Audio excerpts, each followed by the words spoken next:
Hello and welcome to the Spencer Scott Holmes Podcast. You may remember me from such other shows as Old Man Orange, Indie Comics Club, and Via VHS, along with my sitcom-styled indie comic book series Pizza Boyz, that's Boys with a Z.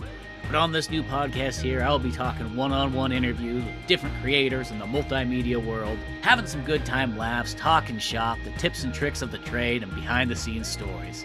So let's jump on in and have some fun. Well, we'll just get kind of mainly started with this. So, Derek, how's it going? It's been a while. It has. It's been a very long while. And, considering how the world's been with COVID and everything, and I'm surprised we even managed to get back on like now. Yeah, exactly. It's always kind of hard with all that kind of stuff. Well, since this is kind of a new podcast and everything like that, Derek, you want to kind of give like an introduction of who you are and what you do and all that kind of fun jazz? Yeah, why not? Derek Lipscomb.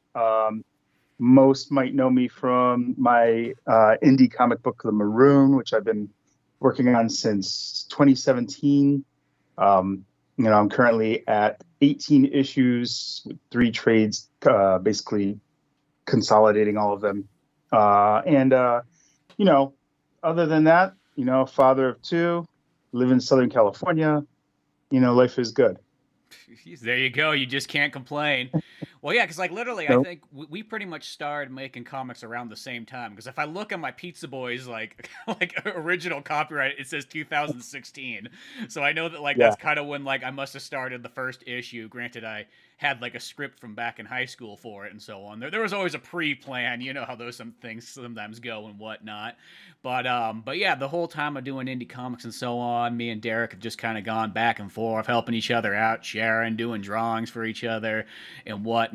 And the Maroon, I say it's that's one of my favorite books around. I kid you not. It doesn't matter. I'll say this, out of any story, I just love the hell out of that. Every issue is fantastic. Something dramatic happens. Some kind of big old action scene, tons of violence. You almost never can predict how things are going to go. It's got that fear of the unknown going with it and so on. So it's one of the best stories possibly around, in my opinion. Well, that's a big compliment. Now you put pressure on me to keep it up. It's one of those ones. It's every issue. There's always that kind of thing. I think once you kind of get farther along, you kind of wonder if it's is this gonna be that issue that I make where it's just kind of felt like you're phoning it in almost.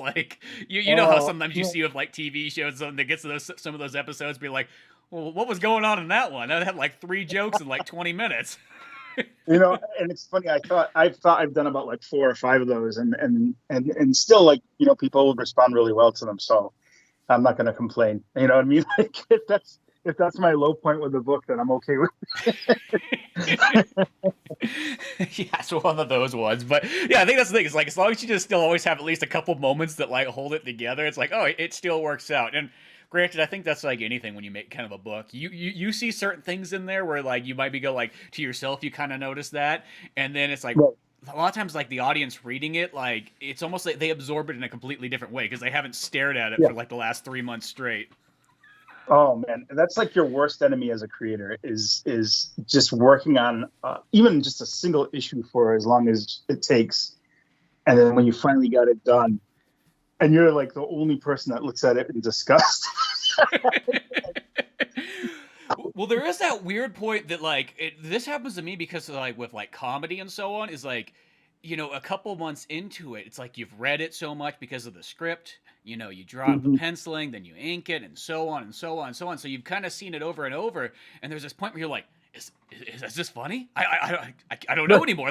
I've looked at it so many times, I'm just not too sure, and I think that's also where I've always kind of said that once I sort of have my script written and done, I kind of keep that pretty darn concrete. I might reword something maybe later down the line to make it a little bit easier or something like that to kind of read.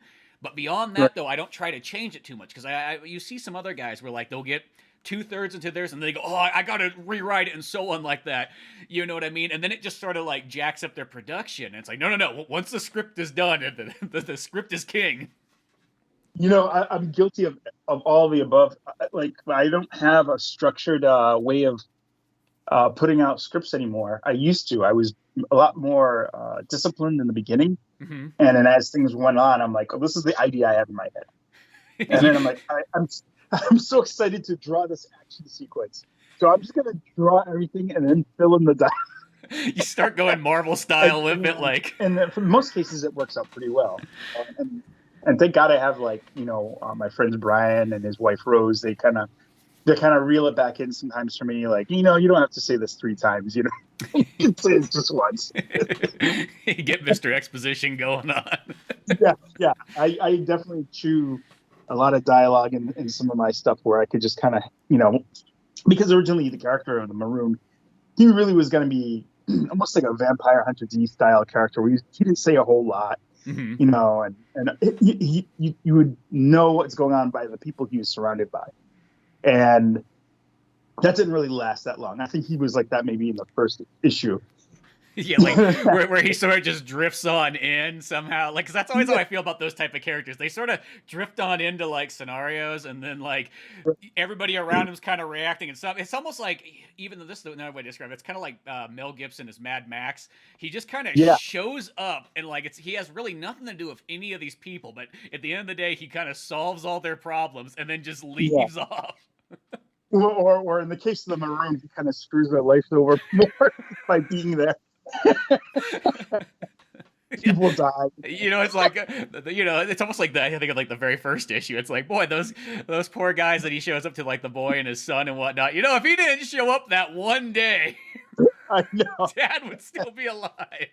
Yeah. I mean, I'm a big fan of tragedy in literature and stuff like that, but sometimes I just rake it to the coals hard. Like, just every issue has been like, oh wow, this is not the outcome that I originally planned.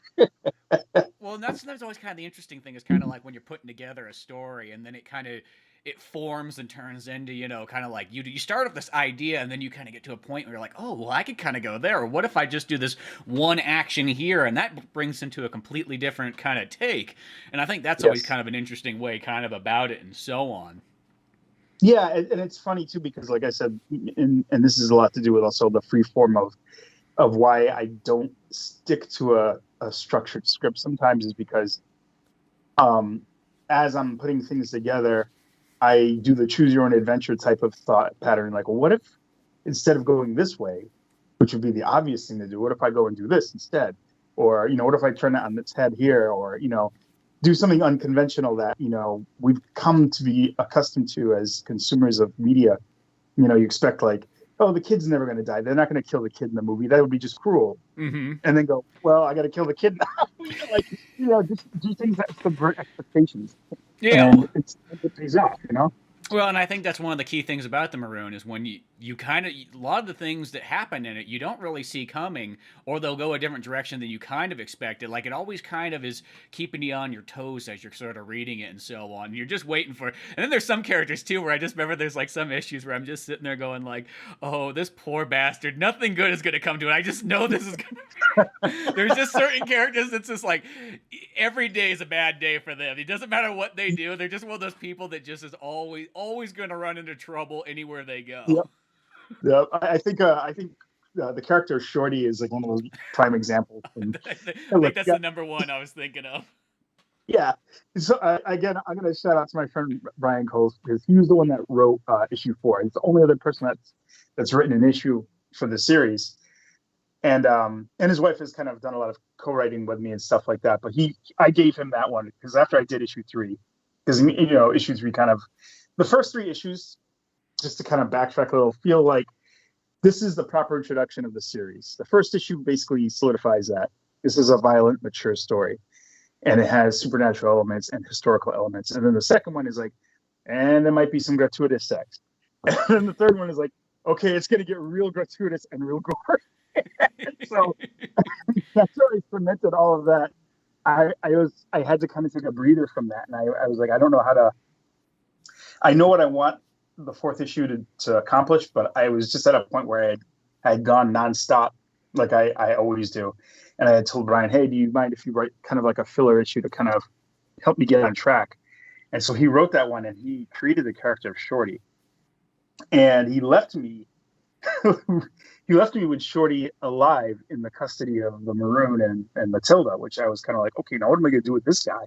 Mm-hmm. But he didn't have much in terms of personality. He had some creepy aspects to him, But I was like, well, I could probably use this guy and see what I can do with him. And I was expecting him to last maybe 1 to 2 more issues, and he ended up being kind of like a godsend. He kind of dictated the entire next trade by being in it and having this primary role in there right alongside the Maroon, and it was really a neat dynamic that played out from it. So yeah, he was one of those guys where he was a scumbag, but then you kind of get a little empathy for him when you see how his past was, and then but you still love to hate him, Exactly. But I kind of like how I like those kind of stories where like it's sort of like you start off just. Did you cut out? Oh no, I'm still here. I can hear you. Okay, what were you saying? I'm sorry. I was gonna say it's like there's always interesting when you got those kind of characters that start off and like you know when you first look at them you're like, God, everything about this character I totally hate, but as the story kind of goes on, you sort of see where they're coming from. You kind of see their backstory and so on. You start getting the 360-degree view of it, and then once you kind of see that, you might not still like them, but you kind of go, okay, well, at least I see where they're coming from. You know what I mean? Like, it's one of those ones, like, not everything was perfect for them and so on. But it is interesting when you kind of put together a character like that where, like, I know I've done that before where it's like, okay, this character's going to, it's going to be like a one and done character and so on. Then once you're kind of done making like one issue of it or one animation or something like that, you kind of get to the point where you're like, I kind of like that character. I want to almost see where that character goes. It's a fun character to kind of write. It's, to play with, to use and see. And then next thing you know, it becomes actually a big part of the story that you never expected. Well, and particularly with villains. So I was on another podcast like maybe a year ago or a little longer than that. And the host and I had kind of, not a debate, but we had a kind of difference in opinion on what type of villains do we like. Mm-hmm. And the host was like, I like the villain that doesn't have a backstory where you have to empathize with him. I want the bad guy to be the bad guy, and through. And I have 2 villain tropes that I like. I like the villain that has a background, but doesn't take the power away from them. Like sometimes when you find out like the origin of somebody that's a villain, say like Hannibal Lecter, even Darth Vader to some degree, at least the way it's executed. They lose the power of their mystique, you know what I mean? And then you kind of go, oh, well, so Vader is basically just a spoiled punk kid who is in love, and you kind of like, it kind of waters down. And so, but one of the things I was trying to do with Hinton, who was the primary villain, I don't think I'm spoiling anything right here, but it was to give him, and it was a challenge, obviously, for me to give someone who has such a hatred for a group of people a background where you can almost empathize with them, but you wouldn't go the distance he would go.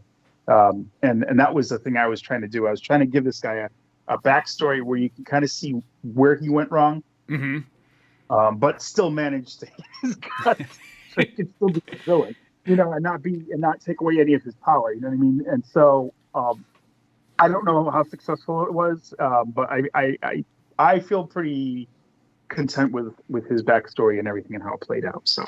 Well, I think that works really well because it's spread out among, almost like 17 or 18 of your issues, I want to say, all the way through. So, right. And you get these tidbits as it kind of goes along, and it really structures him out. Like, once I think it's in like the second volume when we start getting the flashback ones of, the 20 years ago of his and so on, and really see the buildup of like, oh, he was a completely different guy, and just certain events changed his entire opinion, and he went the exact opposite way, which it's almost like, it kind of reminds me of almost like when you get people that like, they almost like, let's just say, I'm not going to say politics to get into politics, but, like those people that would be like a hardcore Democrat, and then all of a sudden one thing sort of happens, and they don't just go slightly to the other side, they go 100% to the other side, where it's just like, one moment might instantaneously change them, like, for everything. Well, even born-again Christians have that same kind of, there's a difference between a Christian and a born-again Christian. You can tell them when you meet them, because they're almost on this crusade to either like bring you over or to like damn you to hell if you don't, Yeah, well, because I always think about that, because I had a friend whose dad was literally a pastor, but you would go over to their house and you would never really even know, but then you would see those born again Christians, and boy, do they have to tell you every single moment. Today's a blessed day. Let me tell you why. And then when you find out about their past, it's like, it is literally the extremes. Like, I was on drugs and I fucking, I killed animals, and You I know, and robbed stores and people. yeah. And you're just like, wow. And now you're throwing rocks at me. Like, what the? Like, it's so intense. But like, people have extremes, when they go into these situations like that. And I kind of likened that to the way how Hinton was kind of put together. He was really gung ho about one perspective in his youth, and because of again, because of a woman too, which I'm not putting a blame on a woman, because I realize in hindsight I haven't been very kind to my female characters, and I need to like make amends for that. But like the woman in particular in his situation, she had strong opinions, but because he loved her so much, mm-hmm. and when the tragedy hits, it really kind of pushes him over that edge. Yeah, exactly. Well, I'm going to say this. The 1800s generally wasn't kind to women. No. It's like one of those ones, sort of like when you watch just like any old Western or something like that. Exactly. What's the movie I had just seen? It had Was it Clint Eastwood? Oh, no, it was a more recent one. It was I'm trying to remember who the main actor was. Oh, was it was it the Christian Bale one? Hostiles?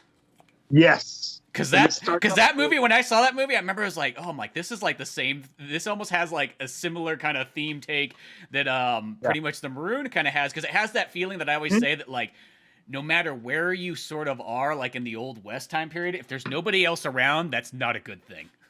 No, yeah. So like when you start out with that family living in the house, and then there's like the Native Americans come in, they just fuck everything up. Mm-hmm. And like even though the wife is trying to get away with the baby, and they're just like, they're merciless, and they're like, well, fuck it, you're on our land. Yeah, like, wow. So, that whole movie's so brutal all the way through.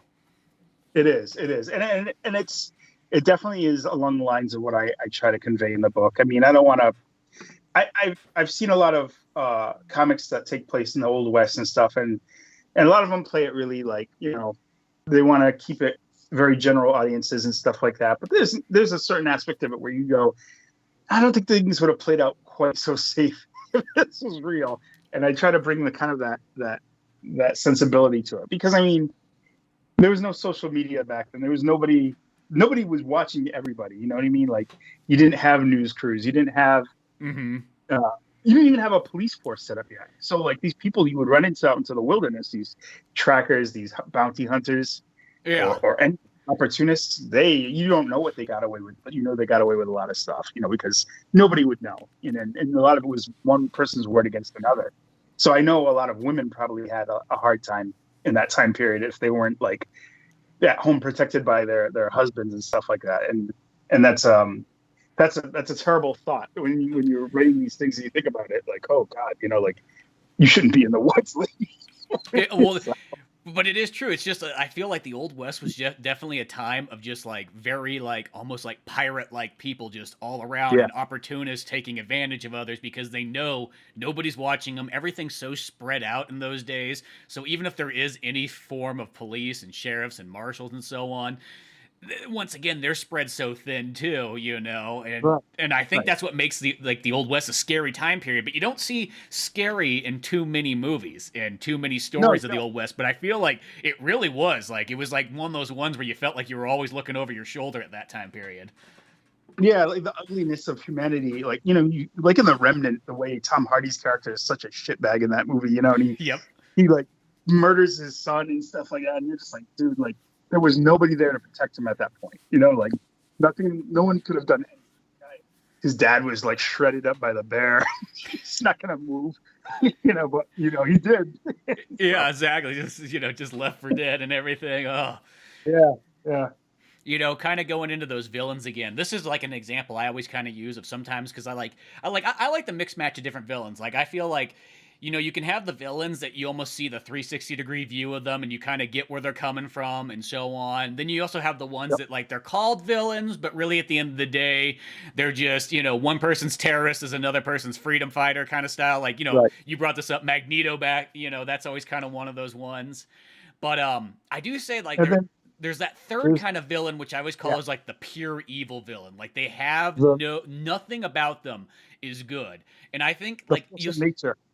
Yeah, yeah, and I think of also like a lot of '70s movies would have those like pure villains. Like I'll use this as my example. Like if you've ever seen Last House on the Left, like the Wes Craven Right. original one, compared to like the Yes. remake version, is in the Hmm. original version, those people are just pure evil. They have no reason for you to like them whatsoever. You don't see any of their backstory.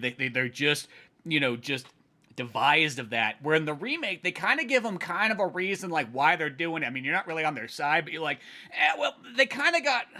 I see where they're coming from. I mean, it's not Kind really of the right thing, and it kind of yeah. ruins some of their like evilness too. And that, it works for different characters, but there is kind of like different ones to play on. And that's the thing that I also like that type of villain, the one that you cannot understand, Mm-hmm. because that's always the most terrifying. And I think about like even though it's probably not one of the top horror films or anything like that, but I think of the girl from The Ring in Mm-hmm. the first movie when they try to explain her. She goes and visits the parents that like adopted her. They didn't even know where she came from. They just knew that there was something wrong with her. And I like that they have a very ambiguous beginning. You don't know if this is even a human you're dealing with, and that's why a lot of like horror movies that deal with like supernatural elements, like ghost or demon possessions and stuff like that, I find those a lot more terrifying than just like the monster on the run necessarily, because usually they give an explanation for the monster, Yeah. or or like they give you enough information where you're kind of like, wow, that's crazy, like no, I almost wish, like, one of my favorite movies is Brotherhood of the Wolf, and you know how they had that. Have you seen that movie at all? Hey, I don't think I have seen that one. You haven't seen that? What's but that was dubbed over here. Hello. Yeah, yeah, I'm here. Okay. And it was called, I think, Le Pacte de Lupus or something like that, and it was basically like there was like this kind of story about the beast of Givaudan or something in France, where this animal is going around like killing people supposedly, and they supposedly had like a stuffed corpse in the museum showing what it was, and they never really could explain what it was or whatever. And this movie basically took that legend and built on it, and had this whole thing with a cultist background, and it's got like the main character is this naturalist who comes to France from America, and he brings his Native American friend, and it's a really cool movie because it's like, even though like it's set in that time period of like kind of pre-colonial or colonial era like days, the Native American guy knows like fucking martial arts and shit. It's like, and he's meeting all these French, like stuffy French men out in the wild, and like they're trying to track down this animal, and they find this creature. It's like you can't explain what the hell it is until like towards the end you kind of get like an idea what it is. But it's a really neat film. I actually would recommend that to you, because I think you'd really, really, really like it. It kind of has its DNA in my book also as well. That was one of the big influencers for the Maroon, and when you see it, you'll understand why. Well, that sounds amazing to me. Like I'm gonna definitely have to look that one up. Brotherhood of the Wolf. Brotherhood of the Wolf, yeah. I think it's got Mark Dacascos in it, and he plays the Native American. Mm-hmm. And I forgot for the main guy, but it's also got Monica Bellucci and her husband are both in it. And I always forget his damn name. But it's a really good movie. And I think Luc Besson might have had something to do with it. I could be wrong, but he's the one that did like The Fifth Element and all those other. Yeah, well, he does. I always feel like he's the guy in charge of making France have their turnaround, because it always felt like in America it was always like, oh, France, the wheat country, and so on. It's like, no. Have you seen a French action movie before? If his name is on a French movie, I'm watching it. That's usually how it goes. Exactly. It's just one of those ones I know it's going to be kick-ass, badass, like some of the best action all around. You know what I mean? Yeah. I felt like there was a 30-year turnaround for France. They're like, you know what? They know us for like artsy movies and snarky comments. We got to turn that around. We got to make the best action movies in the entire world. Oh man, it's some good stuff. So this is another one of those films where it's like it's one of my top favorite films. It's flawed as fuck, but it's like it's a great viewing. You have to definitely check it out. It's really a fun movie. Yeah. I remember they released it in like select theaters. Mm-hmm. This was probably like in maybe around 2000. Okay. And I went to go see it in the theater, and I loved it. I thought it was great. No, I'm beyond sold on this flick, so I'm gonna be looking for that after this and so on, definitely. Perfect. But yeah, And when it comes down to creating comics and so on, out of all like the aspects, whether it be writing, drawing, or let's just break down drawing to penciling, inking, coloring, and so on, lettering too. What do you think's your like favorite kind of plan of action when it comes down to that? Like how do you like to kind of structure that? That to me is always kind of interesting. Like where do you start and where do you sort of end? I'm all over the place with that, honestly. The thing I find, which is so frustrating for me, is that I get my best ideas when there's never a pencil or paper around to write them down. Uh-huh. So like I'll be sleeping at night, and then I'll wake up and I have this thought, and like I don't want to wake up the whole house and run and scribble stuff down on paper. Yeah. But like somebody has to do that, and so usually whenever an inception of an idea happens and everything like that, I try to get at least the main plot points down, and then I actually start. I one of the biggest things that I use to kind of help convey a mood is just the atmosphere of like, is it snowing? Is it raining? Is it like, what's the world going to be like at this moment when the story is taking place? Mm-hmm. And for some reason that changes how I tell the story. And so I always establish the environment right after the idea. And then I start doing sketches of like what characters I'm going to bring in, what monsters might show up. And then I'm building the plot in my head. And then I think about like, within this plot, there's going to be certain action sequences that are going to be, almost like a third act of a movie, like a grandiose set piece. Mm-hmm.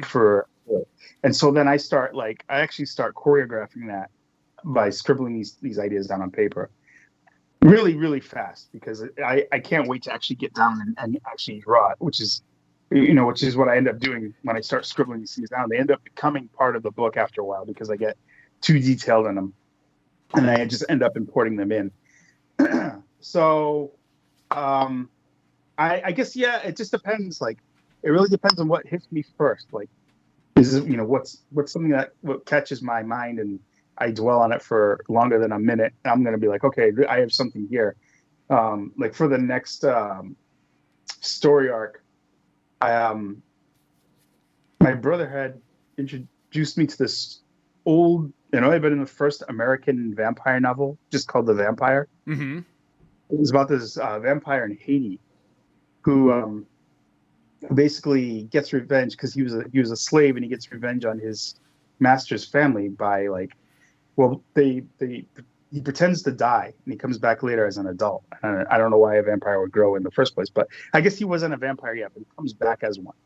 And then the man of the house dies, and he marries the wife, basically his master's wife, and they basically have kids.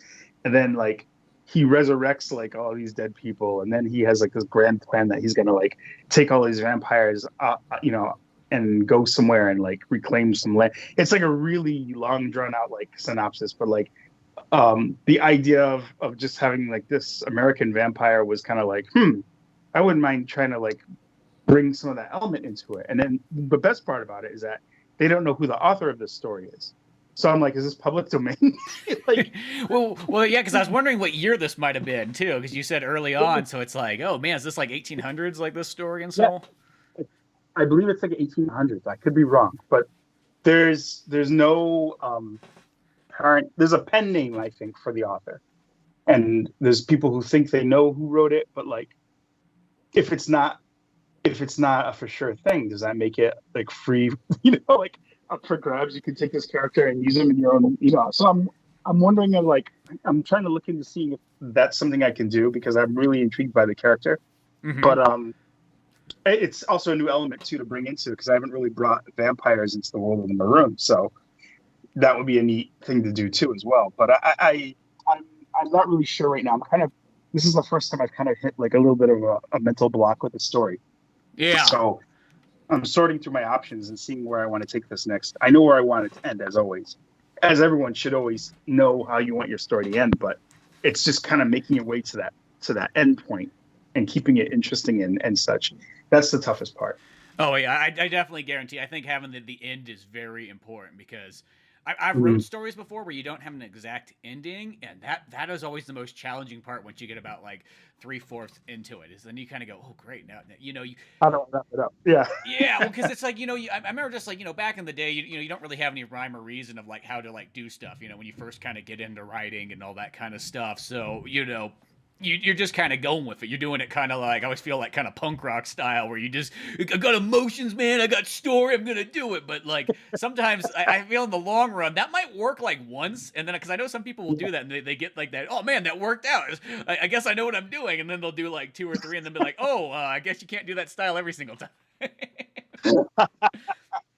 Yeah, no. And I used to work on another book way back in like 2007. Mm-hmm. And like the first trade that was put together, it was like 4 issues, and like the writer basically was like, he wrote the first issue, and he's like, oh, I have to write the second issue, and then like, it's funny, he admitted to me that he's like, I didn't have a plan, like, cause he's like, I didn't think we were gonna get published, so I just wrote a first issue, and I had to continue it after that. Yeah. So he wrote the story like piece by piece as we went along, because he didn't think like issue 2 would have got finished, and then issue 3 happened, and then he's like, oh crap, we're coming to the finale, and he did a big finale. But I look back at it now and I'm like, wow, we were so green, with this book. And not that I'm like a professional now or anything like that, but like comparing what I've done now to that, it feels that way, in a small way. But it's just funny. Go ahead. Yeah, well, I was just going to say, there's just so many little tidbits that you always learn through each issue, each story, and so on, and your knowledge just keeps stacking up, you just learn from all the experiences and so on. So at the end of the day, yeah, you do become just way more professional as time goes on, just because you know a little bit more each time and better ways to do it, different structures, But it is kind of interesting when there is that kind of, there's something kind of, I always feel like, I always call it like, almost like there's like that 17-year-old, when you're about that age, and you're at that point where like you get really into something and you don't really have like those like burdens, or bearings of like over the top of like being like, oh man, well what if it doesn't work out? What if it's that? No, because you got that 17-year-old like, dude, anything's possible, man. Just gotta do it. And sometimes there is kind of something to be said about that, where you just have that. Like, oh, you know what? I'm young. We're going for it. It's gonna all work out. And then a handful of years later, you're like, well, I've kind of learned things and been humbled as time goes on. So now I know a little bit differently. But that makes me think of like when I graduated high school, and I lived in Connecticut before I moved out to California, and senior year, up until this point, I've been kind of grooming myself to be getting into comics. I just had no idea how. Mm-hmm. And this is around the time like the Image comic boom was happening. Yeah. And all these hotshot artists were coming out, and I was like, oh yeah, this is like my time to shine. I'm gonna like build my skills and become as good as Jim Lee. And like. And I remember my friend was, telling me what my plan was, because my mom, she was like, well, as soon as you graduate, because you're the last of the kids, I'm going to move you all out to California. We're all going to go to California.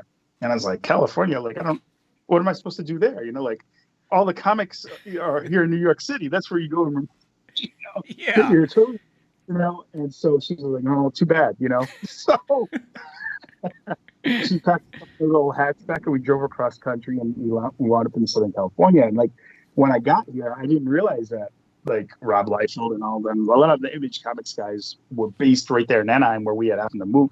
Mm-hmm. And my older brother ended up getting a job at Mile High Comics in Anaheim, and because they had picked up a store. Yeah, so it was really this crazy time, because it was just like all these like artists and writers would come in for signings, and I would always go to these things. And then my brother would get like free tickets to San Diego Comic-Con, which can't do that anymore. Mm-hmm. And I'd get in for free all the time. And then like it was just this crazy atmosphere, like, oh, I know this guy, he lives in Fullerton, I know this guy, and like, I don't know, it almost feels in a weird way like destiny was kind of shaping itself to be like, this is where you're going. And I remember, this is a funny story. This is kind of going on a little tangent, but I actually want to, if we were doing another podcast, I'd like to talk to you about if you've ever met like any of the professional guys, and if you have any funny stories, because I remember Jim Shooter was coming to Mile High Comics to do a signing for this book he was doing called The Good Guys, when he was working with, was it Defiant? I can't remember. But Jim Shooter, like, he's a pretty big name from Marvel, especially in the 80s. He created Secret Wars and all that stuff. But he was also kind of notoriously kind of a hard ass. And I didn't know that really at the time. So I remember I went there and I was going to show him like my portfolio, and I was doing like, my own comic. And I was trying to get, my foot through the door somehow. And all these people were lined up. They got this like new big guys comic and signing them. And I get up to him and I don't even give him his comic to sign. I don't even have it. I just put my portfolio in front of him like, Jim, what do you think of my stuff? And he kind of like looks like a little like befuddled at first, like, what the hell? So he's flipping through it.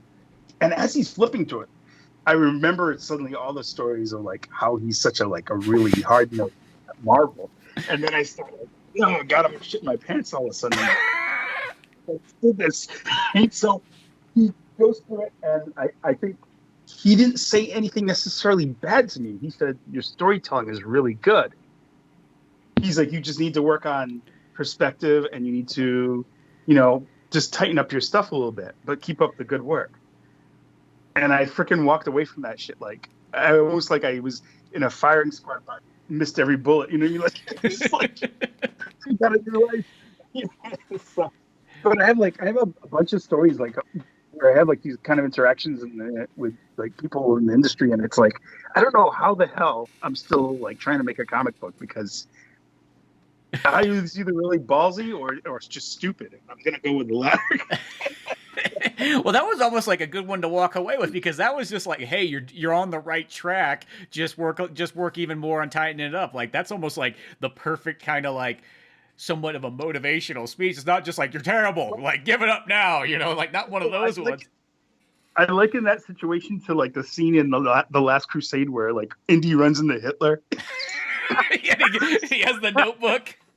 And he signs it for him.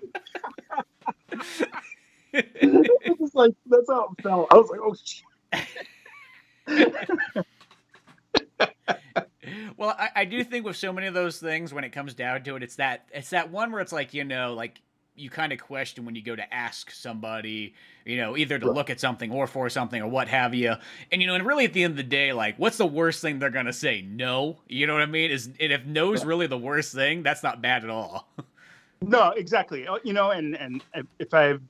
And I'm really surprised I haven't gotten a lot of heavy criticism for this book. The worst I've gotten was like, well, you need to work on your lettering or your colors. And that was really it. It wasn't like, they're like, this, if you really want to get into the professional field, this is where you'd want to go. And I'm like, well, I'm doing indie books though. Do I need to? Yeah, well, yeah, there's always that kind of thing too. And sometimes at the end of the day too, when someone kind of goes, it's like, I always say about like a lot of those professional ones, not saying that, in an artist there probably isn't like, the jack of all trades of everything too, but you kind of think about it and be like, you got a professional book and you got 6 to 7 or 8 people kind of working on it. You know what I mean? Yeah. So of course the guy who's only doing coloring is going to become way more of a master of coloring, because now that's what he specializes in. I think it's always a little bit different than when you're kind of creating every aspect yourself. Agreed. And I, and when I had gotten that criticism, at first I was a little like miffed about it, but like, honestly, there's nothing wrong with what they said. It was honestly something to kind of build on rather than to take away from. So it was, I think I know a lot of people who are artists and that want to do comics, but are so afraid to put themselves out there. And I think that's the worst thing, is like, don't worry about what other people say. Worry about what you have to say about yourself. Because, I know someone that he's always drawing. And on the last book I worked on, we tried to give him like a shot to do it. And he spent like a year, like trying to do the first script. Mm-hmm.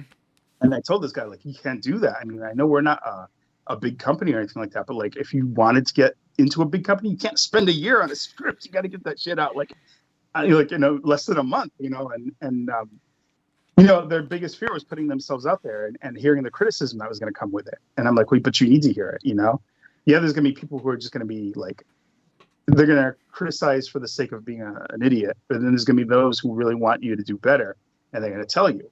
Yeah. And I don't think some people can get past that mental block of doing that, though. And that's that makes me sad. And I think that's one of those driving forces for me where I like to champion like the indie comic guys, because like we're all trying to put ourselves out there, and we know that we probably may never get a shot into the big leagues like up there and like the big three or whatever. But like we're still doing what we love, and there should be no reason why we can't keep doing what we love.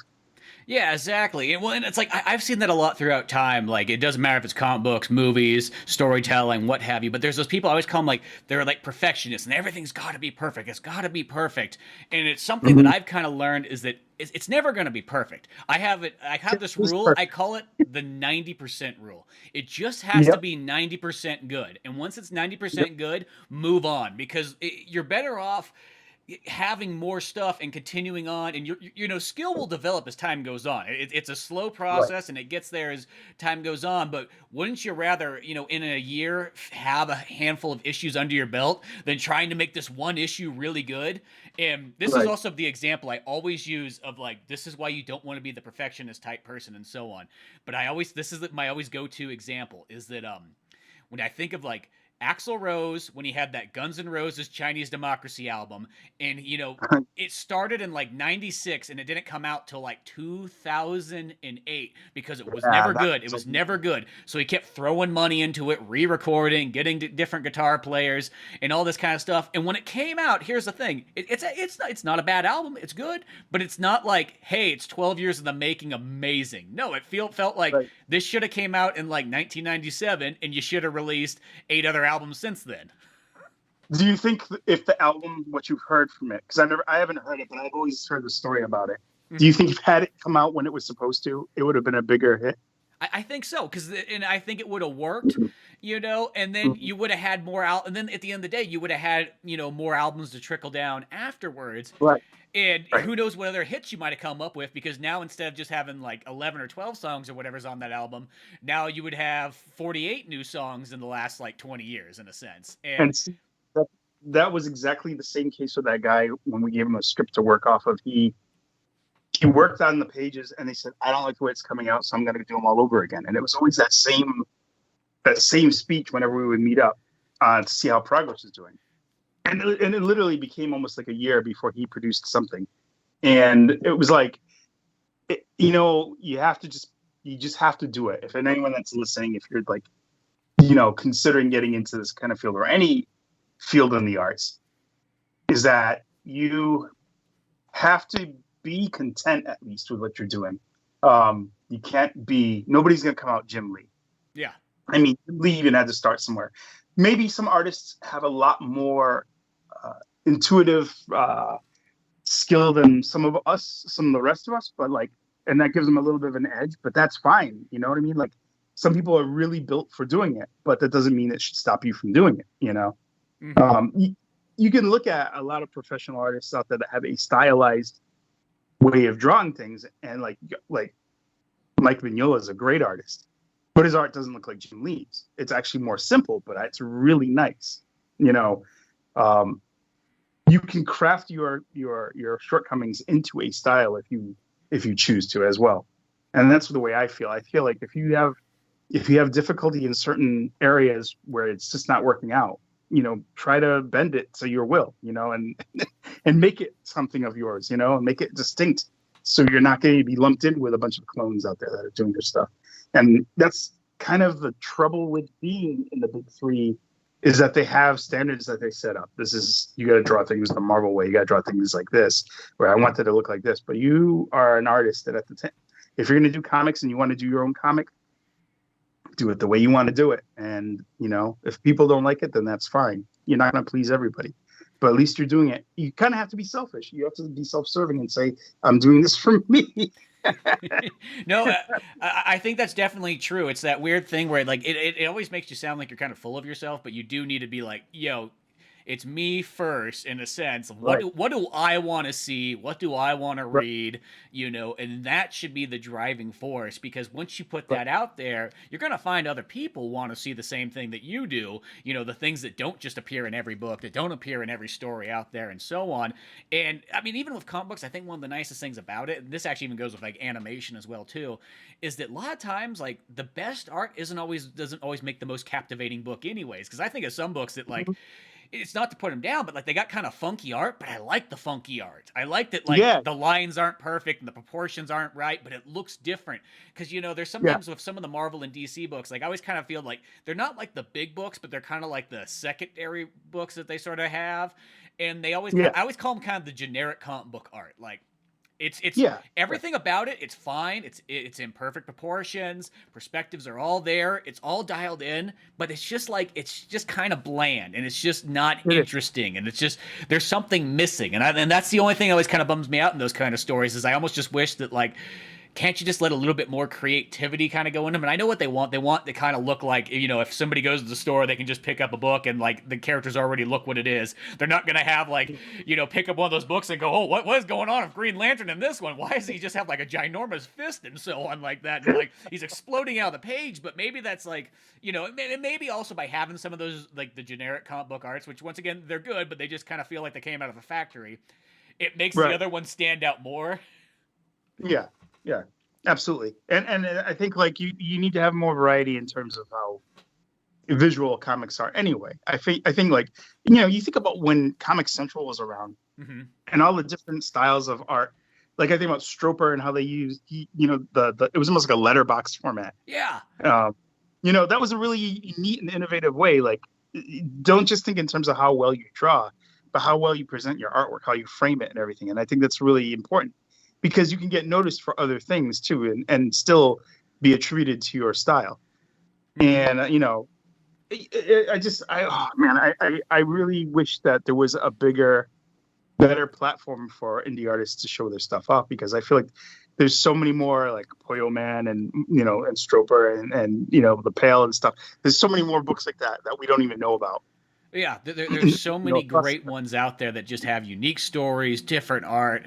And so, I mean, like, that's always one of the most magical things I think about comic books is the fact, and I guess it's kind of similar to, in a sense, that novel writing as well, too, is that you really, it's almost like you got a production value of unlimited possibilities. It's like, it's like going into a movie and not having, like, so much money that now you get kind of confused on what to do. But, like, in a sense, it's like, it doesn't matter. Like you can make the biggest blockbuster action possible, but it really only costs you time in a sense as far as comic books go. There's not like a huge there's not that gap of like, because that was always the downfall to movie making. Movie making is always like it's technology based more than anything else. Like there's always technology to have. There's always people and crews. You got to pretty much have. I mean, there's some things you can kind of get away with and so on, but for the most part, there's still always that money gap where like comic books. What I liked about it so much, it's almost like once you got your software, once you got just like your handful of equipment you need, you don't even really need a powerful computer or anything like that. You could create any world in any story you want, and once again, it just takes the time. That's it. Yeah, well, I mean, think about it. I mean, these movies that we're getting in this day and age, the Justice League, the Avengers, all that stuff was already being done in comics like 2-3 decades before. Yeah. And now the movie technology has just caught up to the point now where we can get a Spider-Man that doesn't look like he's being held up by a cable when he crawls up a wall, like you got that turning to the Hulk right in front of your eyes instead of cutting into like these different shots of his shirt. It's like now you get like what you've been reading on the panel, but again, that's all because the technology is here now. Whereas in comics, you can do whatever you want if you really have the creative mindset to do it, and that's it. It floors me that this is a floundering like industry in some ways because it's like it really should be like a harvesting pit for a lot of these movie and TV production companies. You know what I mean? Well, I totally, because it's one of those, and it's like, once again, I use novels in about the same way, too, because I feel like they're kind of like the other one, too, because I feel like a novel's the same thing, too. Once again, you don't need anything fancy. You just need a typing program and some time, and you can create any story, once again, you want. And I think that is sort of how it is. Like, it's one of those ones that, like, if you want to kind of start diving into just getting just different and unique stories and so on, like, comic books are such a great place for it. Like, you'll just find sci-fis you would have never even thought of. You'll find action, you'll find comedy, you'll find all kinds of samurai stuff. And, there's just so many possibilities that really would just turn into fantastic movies. And I don't know, it's kind of one of those ones, like, they've kind of, like, not used a whole lot. Like there was that period where they were just pulling all kinds of random comic books. As they have superhero ones, but they always pull like the random books too, and turn those into movies. I always think of the Road to Perdition. Yeah, exactly. You know, and Yeah. and just so many of those things, and I just think there is just like tons of possibilities that kind of go with it, and I think it's one of those ones that, especially if, you know, just for being kind of even just the reader of comics, you just get like, it's just interesting, all the stories you can kind of go down in the rabbit holes and so on. But the whole thing is finding those books and getting there. But then you can get is like even a more targeted audience. So if you really like this specific niche genre, that comic book, you know, you can find stuff in there where it's like, cool, here's this section where there is books that are all kind of in this, you know, fun style that I want to kind of dig into. Yeah, absolutely.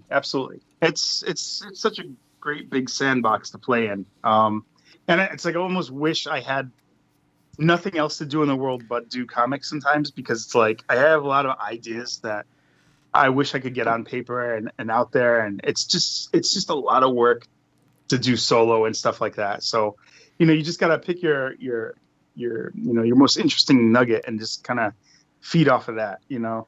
Yeah, it's tough. I mean, I've been trying to juggle doing this and then like trying to complete like the other book, Kepra, that I had kind of started it, I dusted off. And it's like that one is more of like a sewing mission. It's kind of like I have all this work that I had illustrated years ago, and now I have to stitch it into a narrative now. you know, the story's still generally the same, but it's just how I'm putting it together and how do I keep things from looking inconsistent from different time periods and everything like that. So it's really more of a project than the Maroon has become. The Maroon, I know it's going to look the same because we're working off of my art skills from this time period, you know, and not from the 90s. Well, yeah, there's always that little bit of adjusting and so on like that, you know, and that's always, I feel myself, it's like I have way more stories written down than than there is like almost like time to kind of get everything drawn out and put together and so on. Like if all I had to do was write, I could sit down and just write copious amounts of issues and be like ready to go. But then it's always like the buildup of kind of, okay, write and then go into the drawing and then come back to writing and then go into the drawing. And, you know, it's just that timely process. But that's it, though. It's just time. That's kind of the nice thing. There's not too much more expenses that kind of go into comics. And that's what I just really like about it compared to just all the other multimedia experiences I've kind of done as time goes on. But I know we're kind of getting to the end of our time frame here. I know you got to get going and so on like that. So real quick, Derek, where can everybody find you? Can they find your books and all that good stuff? Yeah, I mean, the first and more direct place you can go is my website, which is www.themarooncomic.com. And that has links to where you can buy the book, where you can find me on social media. It has even you can sign up for any kind of monthly newsletters and stuff like that, which I've kind of lagged on this past couple of months, but I'm gonna get back to it. On Twitter, you can find me under RLI Comics. Facebook, I have a Facebook page for the Maroon Comic under that, and as well as on Instagram. So those are the three big places that I'm on, and you can purchase my comics at Indie Planet in a physical copy. I have all 18 issues up, as well as the 3 trades. You can get digital copies from Amazon through Kindle, Peep Game Comics, Comixology, and also from Indie Planet, and there's a few other spots on the website you can see where they're coming from. So I've tried to spread out my product as far and wide as I possibly can. So if you have difficulty finding it, just shoot me an email if you go to my website, and I will direct you happily. Well, perfect. Well, I'll make sure to put some of those links too as well in the description to make it easy access and whatnot. But awesome. Thanks again, Derek, for coming on, being the first guest to a new podcast here, the Spencer Scott Holmes Podcast, having a fun time. Thank you for having me. I'm honored to be the first guest. So all that good stuff. If you want to find more of my comic, Pizza Boys, or other podcasts I do, like the Old Man Orange podcast, Indie Comics Club, there's a vast variety of all that. But you can always go to oldmanorange.com. That has all my links there. Super easy to find. And all that fun stuff. Well, cool, Derek. Well, thanks for being on here, and we'll figure out another episode soon. Absolutely, man. Just let me know, and I'll come back. Awesome. Thank you, everybody, for listening. Take care, everyone. We are out.